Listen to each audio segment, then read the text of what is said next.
question was raised by a member of the Ethiopian Parliament, asking how long the agreements made with Somalia and Somaliland to secure a seaport have not been implemented, and how long will the country continue to be talked about only in the media without a seaport.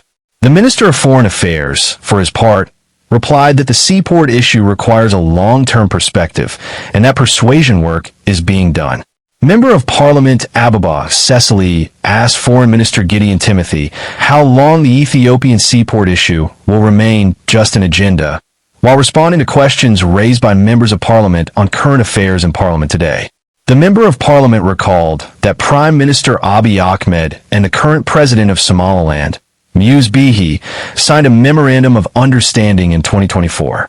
But Israel has recognized our country for the first time without us being informed that we have found a seaport and without us recognizing Somaliland. Will Ethiopia be the second country to recognize it? They asked.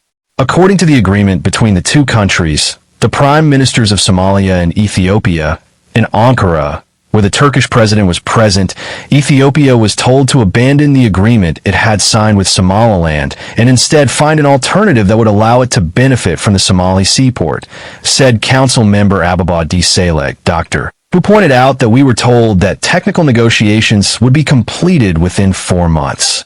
However, other countries have continued to make agreements without us having to sign that agreement with Somalia or the agreement we have with Somaliland, he explained.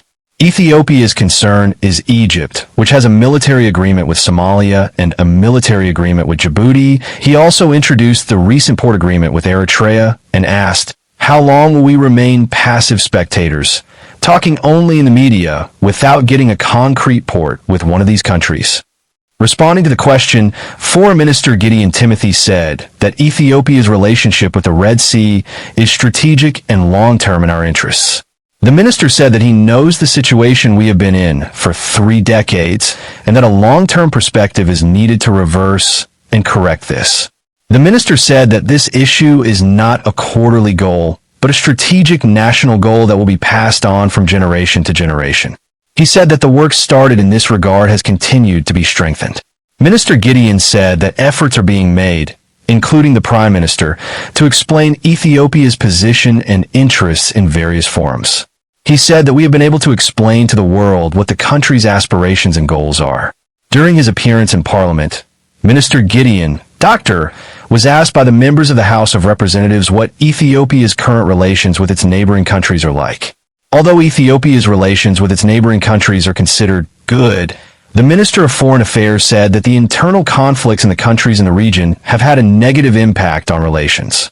He replied that our relations with most of our neighbors are generally good, and that we work together on most issues.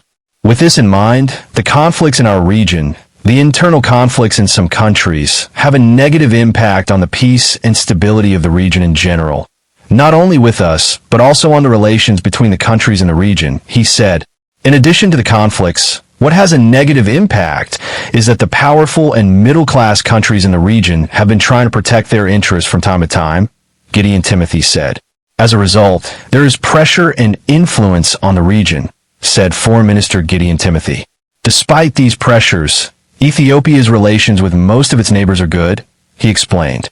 To strengthen this, work on electricity, rail, and road infrastructure will continue, Gideon said. Foreign Minister Gideon Timothy said that despite occasional problems in relations, we will continue to strengthen our relations, which are in the form of close dialogue and discussion.